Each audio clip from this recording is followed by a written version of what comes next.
ఒక సుగాలి ప్రీతి అనే అమ్మాయి టీనేజ్ బిడ్డ అత్యాచారానికి గురైపోయి చనిపోయింది. మనమేం బరీ అవ్వకర్లా, తన కర్మ. డాక్టర్ సుధాకర్ అని ఆయన కరోనా మాస్కుల గురించి అడిగాడు, కోపంగానే అడిగాడు. తర్వాత నెమ్మదిగా అతని ఉద్యోగం నుంచి తీసేసి అతని పిచ్చోడిని చేసి పిచ్చోడిగా మార్చి అతనికి అతనే చచ్చిపోయేలా చేశాడు.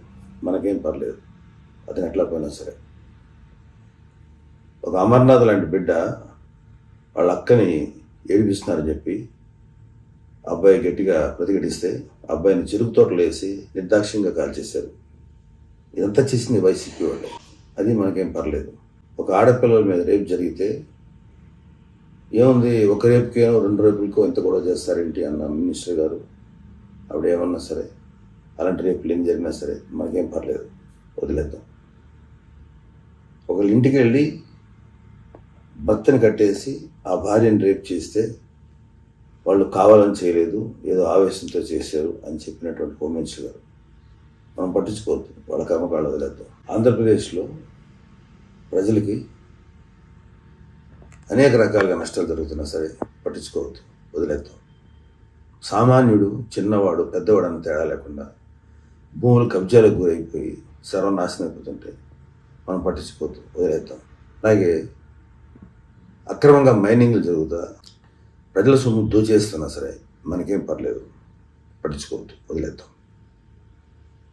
వ్యాపారస్తుల్ని ఇక్కడ వ్యాపారాలు చేయనివ్వకుండా, ఇండస్ట్రియలిస్ట్ని రానివ్వకుండా, తద్వారా యువతకి ఉపాధి లేకుండా సర్వనాశనం అయిపోయినా సరే మనకేం పర్లేదు, పట్టించుకోక్కర్లేదు. వాళ్ళ కర్మకాండ వదిలేద్దాం.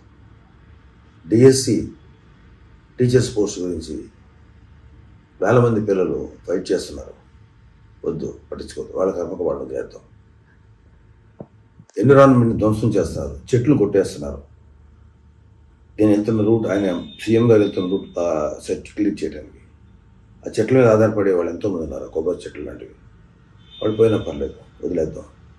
రైతులు ఆత్మహత్యలు చేసుకుని చచ్చిపోతున్నారు, మనకేం పర్లేదు, వదిలేద్దాం. భవన నిర్మాణ కార్మికులకి సరైన ఇసుక దొరకకపోగా వాళ్ళ పనులన్నీ ఆగిపోయి కుటుంబాలు ఆత్మహత్యలు చేసుకుంటారు, మనకేం పర్లేదు, వదిలేద్దాం. కౌలు రైతులు వాళ్ళకి సరైనటువంటి ఆదాయ మార్గం లేక నాశనం అయిపోతుంటే వాళ్ళు సూసైడ్ చేసుకుంటుంటే పర్లేదు, వదిలేద్దాం. వాళ్ళని చావనిద్దాం. కానీ సీఎం గారికి వాడెవడో ఒక చిన్న రాయి చేస్తే మొత్తం దేశం ఏమైపోతున్నాం మనం, నా రాష్ట్రం ఏమైపోతుంది అని భయపడిపోయి, అయ్యి బాబు ఏమైపోతుంది, మన సీఎం గారికి ఏమైపోయింది అనే భయంతో సింపతి చూపించే వాళ్ళు మాత్రం అస్సలు క్షమించాలనిపించట్లేదు.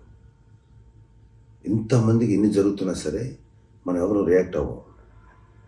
సీఎంకి ఓ దెబ్బ తగిలితే అయ్యి బాబోయ్ ఏంటవుతుంది, ఎన్నిసార్లు ఆడతారు ఈ డ్రామా, ఎన్నిసార్లు ఆడతారు. నానాపూరి కథ అన్నాడు పవన్ కళ్యాణ్ గారు, అది కరెక్ట్. నానాపూరి కథలాగా అయిపోతుంది అతను. అది నిజమో అబద్ధం కూడా తెలియట్లా.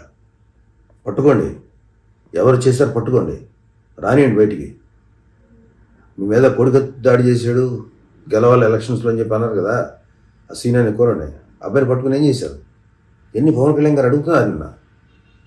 మనంటి వాళ్ళందరికీ చాలామందికి ఒక అవేర్నెస్ క్రియేట్ చేశారు. సింపతీలతోటి గెలవాలని ట్రై చేయకండి, ఎక్కువ కాలం పనిచేయవి. అటు మమతా బెనర్జీ ఇలా కొంతమంది ప్రయత్నించారు, కొంతమంది వర్కౌట్ అయింది, కొంతమంది వర్కౌట్ కాల. సింపతీ వద్దు. మీ వైఎస్ఆర్సీపీ ప్రభుత్వం ఉన్నంతసేపు అన్ని సింపతీ డ్రామాలతోనే మీరు ఇంతకాలం గెలుచుకుంటూ వచ్చారు. జనాలతో కళ్ళు తెరిచారు. మా జీవితాలకిను నీ మీద సింపతి చూపించి మా జీవితాలు నాశనం చేసుకోలేవు. ఖచ్చితంగా మీరు ఎన్ని సింపతీలు చూపించినా, ఎన్ని డ్రామాలు ఆడినా మీ వైసీపీ ప్రభుత్వం, మీ వాళ్ళు ఎంత గొంతు చించుకొని వచ్చిన వైసీపీ వాళ్ళు ప్రజలు రియలైజ్ అయ్యారు. ఇప్పుడు దాకా నేను చెప్పిన లిస్ట్ ఉంది కదా, ఆ లిస్టుకి సంబంధించి వాళ్ళ మీద సింపతి వాళ్ళ మీద చూపిద్దాం. అందరం మన తోటి మనిషి పడుతున్న బాధల మీద చూపిద్దాం, వాళ్ళు పడుతున్న కష్టాల మీద చూపిద్దాం. వీళ్ళ వైసీపీ దమన నీతికి బలైపోయినటువంటి ఎంతోమంది అమాయకురాలు వాళ్ళ మీద చూపిద్దాం. మాయమైపోయిన 30,000 మంది మహిళల మీద చూపిద్దాం సింపతి. చిన్న దెబ్బ తగిలితే అచ్చి బాబోయ్ వద్దు, డ్రామాలకి ఫుల్ స్టాప్ పెడదాం. అలాంటి డ్రామాలు లెక్క చేయొద్దు. అవి చిన్న పసుపు రాసుకుంటే సరిపోద్ది. దయచేసి ఈ డ్రామాలకి ఎవరు పడకండి. అఫ్కోర్స్ ఎవరు పడలేదనుకోండి, ఒకటి గుర్తుపెట్టుకోవాలి వైసీపీ వాళ్ళు, మీరు ఎన్ని డ్రామాలు చేసినా రేపు రాబోయేది జనసేన, టీడీపీ, బీజేపీ కూటమి. మీరు ఏమైనా చేసుకోండి, వచ్చేది అదే. మీకు మిగిలేది ఈ నాటకాలే. వేసుకోండి నాటకాలు. అది సొంత బాబాయిని చచ్చిపోతే చంపేస్తే దారుణంగా, వాళ్ళ కూతురు అల్పెరగని పోరాటం చేస్తుంటే అమ్మాయిని నానా మాట్లాడతారు. బాబాయ్ చనిపోతే ఎటువంటి సింపతి లేదు. తల్లిని చెల్లిని ఇంటి నుంచి బయటకు పంపిస్తే ఎటువంటి సింపతి లేదు. చిన్న దెబ్బ తగిలితే ఇంత అపన్నాయాన్ని డ్రామాలు, ఆపండి మీ నాటకాలు. వాళ్ళు దెబ్బ తగిలితే ట్రీట్మెంట్ తీసుకోండి, కొంపలే మొదలవు. ఫుల్ ప్రొటెక్షన్ ఉండదు కదా మీకు. SPG, Z category security, CM security ఇంతమంది ఉన్నారు కదా. కరెంట్లు ఎందుకు తీసేశారు? ఎంతో చూస్తున్న నాటకం అనిపించట్లా?